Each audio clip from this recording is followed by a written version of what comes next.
Hola, buenas tardes. Bienvenidos al Rincón de la Primera Infancia y le damos la bienvenida a toda nuestra bonita audiencia.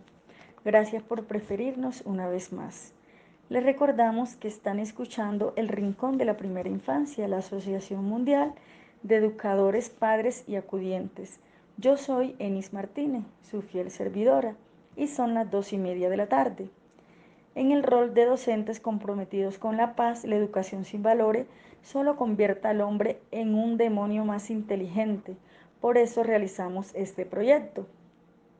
Un docente comprometido con la paz es un profesional de la educación infantil o primaria que sabe y cree la docencia es una tarea que puede hacer más que transformar el mundo, la sociedad y que quiere conseguir un mundo mejor, más justo, más educativo, más amable y con consecuencia más feliz.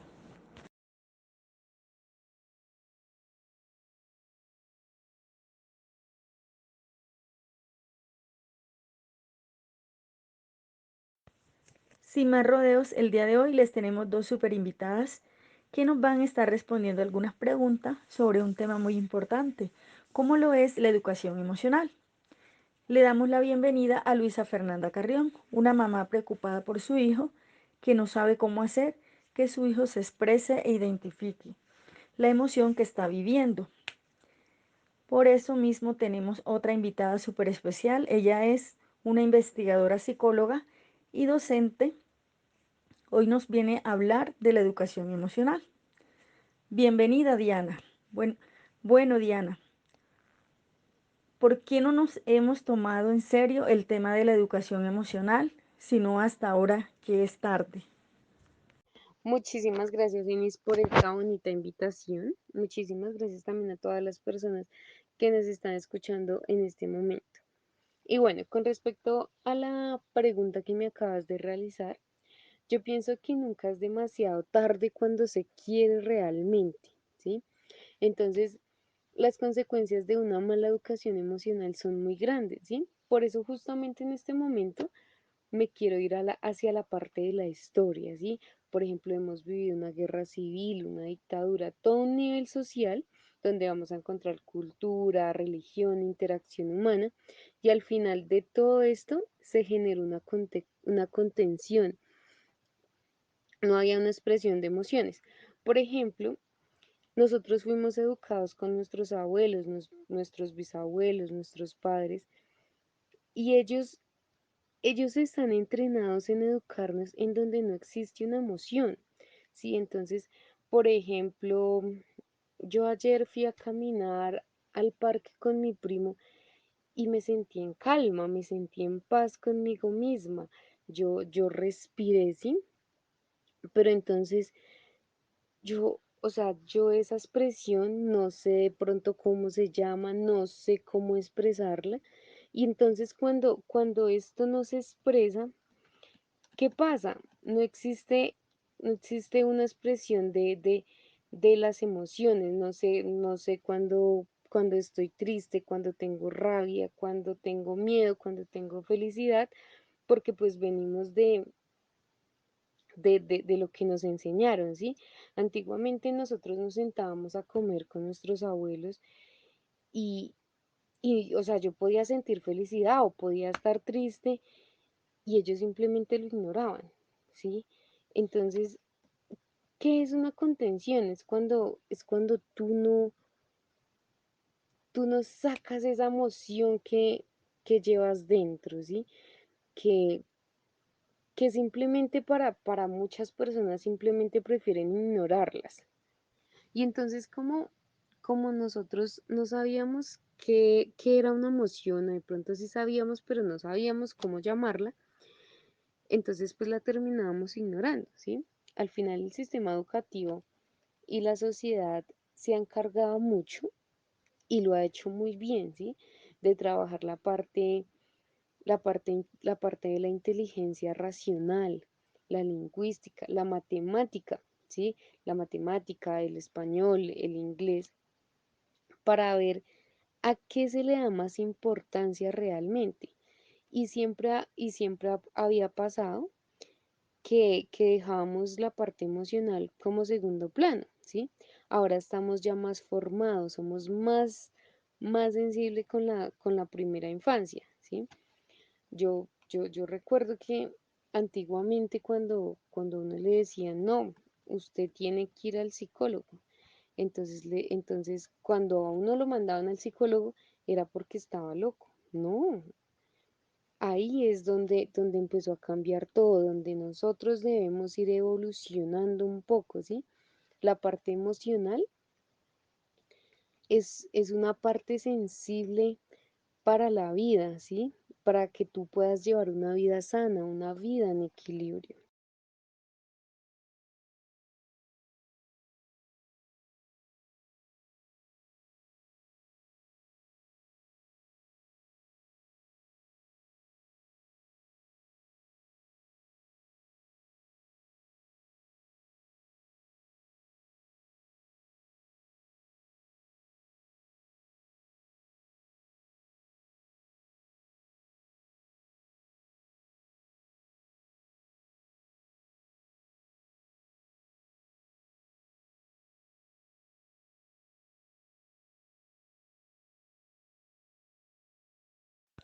Somos seres emocionales, antes que racionales. Neuroeducación de las emociones. Diana, cuéntanos, ¿cuál es la teoría de los tres cerebros? Bueno, te cuento que en realidad son cuatro cerebros, ¿sí? Entonces, teoría, modelos, una metáfora de mamás, papás y docentes. Así es la manera en que nosotros vemos cómo se conecta, funciona y se desarrolla el cerebro. Entonces, por ejemplo, el primer cerebro se llama el cerebro de supervivencia. Este se activa cada vez que nos sentimos en peligro. Entonces, por ejemplo, el papá le va a pegar con una correa al niño. El niño corre y se va y se esconde al cuarto, donde él se sienta pues que está a salvo, ¿sí? O corre y se va para donde sus abuelos. El segundo cerebro que vamos a encontrar es el cerebro emocional, ¿sí? Equivalente a cada vez que nos sentimos en una situación que nos pone tristes, que de pronto sentimos miedo, estamos ansiosos, que estamos felices, ¿sí? Y pues este se nos activa igual que todos de un momento a otro, ¿sí? El tercero es un cerebro un poco más racional, ¿sí? En este somos capaces de tener pensamientos propios con ideas magníficas, ¿sí? Y el cuarto y último cerebro para mí es, es el ejecutivo, ¿sí? Porque con este nos planificamos un futuro, ¿sí? Eh, en este recibimos información de cómo nos vamos a ver a 5 a 10 años y así vamos a obtener un cerebro más consistente, ¿sí? Eh, y así debemos enseñar a nuestros niños a que deben gestionar sus emociones y regular cada una de ellas. Mi pregunta es, ¿cuál es la importancia y en qué nos ayuda la educación emocional? Bueno, Luisa, este es el proceso por el cual el niño construye su identidad, su autoestima, su seguridad y sobre todo la confianza en sí mismo, ¿sí? Ahí es donde existen las interacciones que se establecen en el entorno del niño, donde el niño puede distinguir cómo manejar esas expresiones, esas emociones y también ayuda a gestionarlas y a ser más felices, ¿sí? Donde él de pronto las regula un poco más.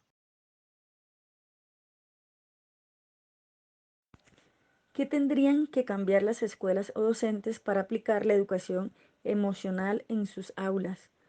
Porque muchos maestros nos cuentan que para poder aplicar la educación emocional hay que dejar un poco de lado lo cognitivo. Y los padres se preguntan, ¿cómo lo pueden lograr? El docente tiene que ser una persona formada, ¿sí? Tienen que cambiar el currículo, este tiene muchísimos datos, ¿sí? Por ejemplo, nadie nos enseñó a hablar en público, ¿sí? Por ejemplo, no desarrollamos una buena empatía, la autoestima, ¿sí? El factor que garantiza la calidad de vida es la empatía y sobre todo la autoestima. Los estudios que se han realizado dicen que la mayoría de personas no tienen una buena empatía, ¿sí? Esto se encuentra muchísimo en padres de familia, ¿sí? Hay muchos que dicen mano de hierro y, y guante de seda, ¿sí?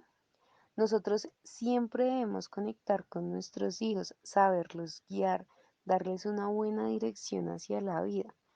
Entonces, cuando conectamos con la misma, cuando, cuando conectamos con la misma emisora con nuestros niños, los podemos comprender, los podemos dirigir, les podemos dar respuesta a esas dudas que ellos tienen, ¿sí?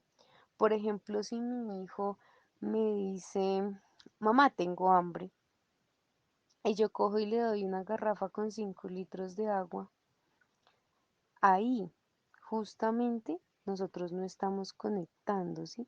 Porque yo no estoy atendiendo a esa necesidad que mi hijo me está diciendo.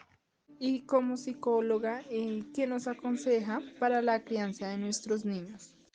Sí, mira, si por ejemplo tu hijo tiene una necesidad, lo, o sea, lo primero que debes hacer es escucharlo, escúchalo mucho, entiéndelo, sé muy comprensiva con él, ¿sí?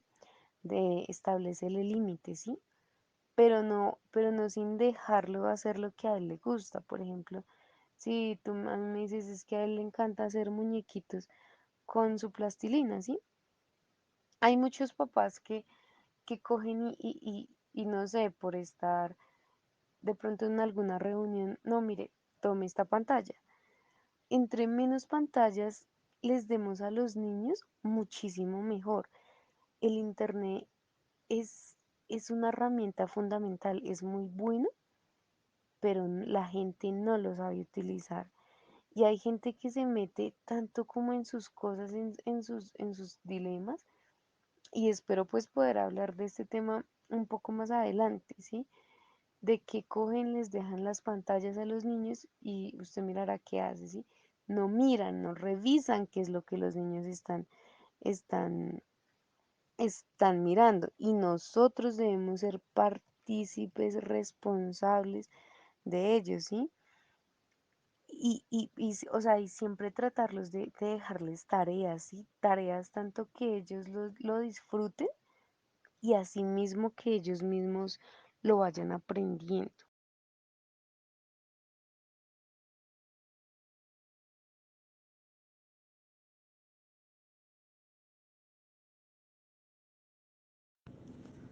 ¿Cómo podemos desarrollar la empatía en los niños y adolescentes? Bueno, primero debemos desarrollar la empatía, ¿sí? Pero pues ustedes estarán preguntando, Diana habla de la empatía, pero ¿qué es la empatía? La empatía es la capacidad de ponernos en los zapatos de las otras personas, ¿sí? Pero la verdad, o sea, siendo coherentes, son los zapatos del otro, no mis zapatos. Entonces, ¿cómo desarrollamos la empatía en los niños? Debemos siempre preguntarles cómo están, cómo se sienten. ¿Estás feliz? ¿Estás nervioso tal vez por el examen que tienes? ¿O estás triste por esa pérdida tan importante que tuviste, ¿sí? Nosotros los debemos entender un poco. Nosotros como seres humanos, nosotros nos quejamos mucho porque nosotros no somos unas personas empáticas.